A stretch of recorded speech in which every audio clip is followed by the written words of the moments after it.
نحمده ونصلي على رسوله الكريم أما بعد فأعوذ بالله من الشيطان الرجيم بسم الله الرحمن الرحيم ولمن خاف مقام ربه جنتان فبأي آلاء ربكما تكذبان صدق الله العظيم وصدق رسوله النبي الكريم ونحن على ذلك لمن الشاهدين والشاكرين والحمد لله رب العالمين۔ محترم سامعین، ایک نئے واقعے کے ساتھ ایک دفعہ پھر آپ سب دوستوں کی خدمت میں حاضر ہوا ہوں۔ اللہ کریم حق بولنے کی توفیق عطا فرمائے اور آپ سب کو حق سننے اور سمجھنے کی توفیق عطا فرمائے۔ ایک نوجوان تھا اور وہ ایک بزرگ کی خدمت میں حاضر ہوا اور اس سے اپنی بد نظری کی شکایت آئی کہ میں بازار میں رہتا ہوں اور میں اپنے نظر کو قابو میں نہیں کر سکتا، کوئی ایسا نسخہ بتلا دیجئے کہ میں اپنی نگاہ کو کنٹرول کر لوں۔ جس طرح قرآن عظیم و شان میں اللہ فرماتے ہیں قُلْ لِلْمُؤْمِنِينَ يَغُضُّوا مِنْ أَبْصَارِهِمْ، اور ایک شاعر فرماتے ہیں نا، ایمان کی حلاوت کا مزہ کیوں نہیں لیتے، ایمان کی حلاوت کا یعنی ایمان کی مٹاس کا، ایمان کی حلاوت کا مزہ کیوں نہیں لیتے، سڑکوں پہ نگاہوں کو جھکا کیوں نہیں لیتے۔ اور اللہ رب العزت نے تو فرما دیا کہ اے میرے حبیب ایمان والوں سے کہہ دو، ایمان والوں سے کہہ دو کہ وہ اپنی نظروں کو نیچے کر لیں، اپنی نظروں کو جھکا دیں۔ تو حضرت کے پاس نوجوان آیا کہ حضرت میں اپنے آپ کو کنٹرول نہیں کر سکتا، بد نظری ہوتی ہے مجھ سے، اور تو حضرت نے بات سمجھانے کی کوشش کی اور کہا کہ میں آپ کو ایک کام بتلاتا ہوں، میرا وہ کام کر دیجئے، میں آپ کا کام کر دوں گا، میرا وہ کام تم نے کرنا ہے، میں آپ کا کام کر دوں گا۔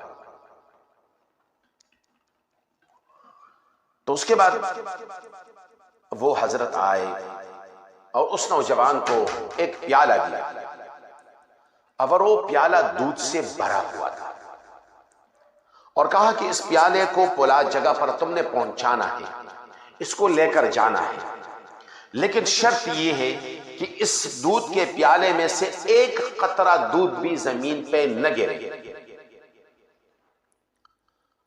اس نے کہا حضرت یہ تو مشکل ہی نہیں ہے، میں اس کو پہنچا دیتا ہوں۔ نہیں مشکل تو نہیں ہے، لیکن ساتھ میں ایک اور بات بھی ہے، اور وہ بات کیا ہے کہ اگر ایک قطرہ بھی تم نے گرا دیا تو میرا یہ ساتھی تمہیں 2-3 تپڑ لگائے گا۔ ساتھ میں بندہ ساتھ میں کر دیا، دودھ کا پیالہ ساتھ میں لے کر وہ نوجوان چلنے لگا، اور ہاتھ میں دودھ کا پیالہ ہے اور پیچھے بندہ ہے۔ ابھی دل میں سوچ رہا ہے کہ اگر میں نے ایک قطرہ گرا دیا تو وہ تو مضبوط انسان ہے، بڑا ہٹا کھٹا انسان ہے، تو مجھے اگر ایک تپڑ بھی مار دے تو میرا تو وہی پہ کام تمام ہو جائے گا۔ بعض لوگوں کے ہاتھ آپ لوگوں نے دیکھے ہوں گے کہ ان کے ہاتھ نہیں ہوتے، وہ کیا ہوتے ہیں، وہ ہتھوڑے ہوتے ہیں، وہ کیا ہوتے ہیں، ہتھوڑے ہوتے ہیں۔ اللہ کی پناہ، اللہ کی پناہ، ایسے تپڑوں سے اللہ امان میں رکھے ہم سب کو۔ اس نے کہا جی بھائی منظور ہے۔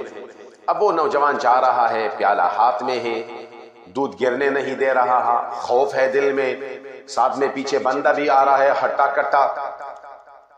تو وہ منزل پر پہنچ گئے اور دوبارہ حضرت کے پاس دوبارہ ان کی واپسی بھی ہو گئی اور خوشی خوشی آئے۔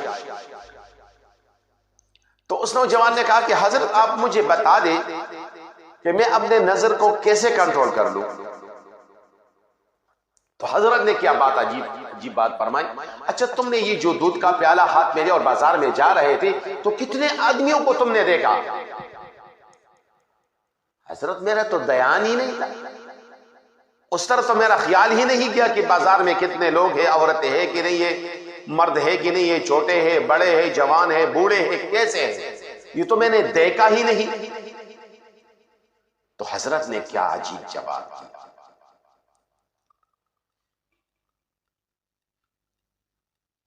اچھا تمہارا دھیان نہیں تھا، اور پھر دھیان نہیں تھا تو کیوں، وجہ کیا؟ اس نے کہا دل میں خوف تھا کس چیز کا خوف تھا؟ جو پیچھے ہٹتا کرتا بندہ میرے ساتھ کر دیا تھا نا، اس کا خوف تھا. اگر اس کا ایک ہاتھ میرے اوپر لگتا نا، ایک تپڑ مجھے لگ جاتا تو خدا کی قسم ہے تو وہیں پہ ڈیر ہو جاتا. اور بازار میں اگر جوتے بھی پڑے تو پھر تو رسوائی ہی رسوائی ہوتی ہے. تو اس نے کہا اللہ والوں کا یہی حال ہوتا ہے. وہ سمجھتے ہیں اگر گناہ کے ذریعے دل کا پیالہ چھلک گیا تو قیامت کے دن اس بڑی محفل میں جب اللہ کا دربار لگا ہوگا تو میری تو رسوائی ہی رسوائی.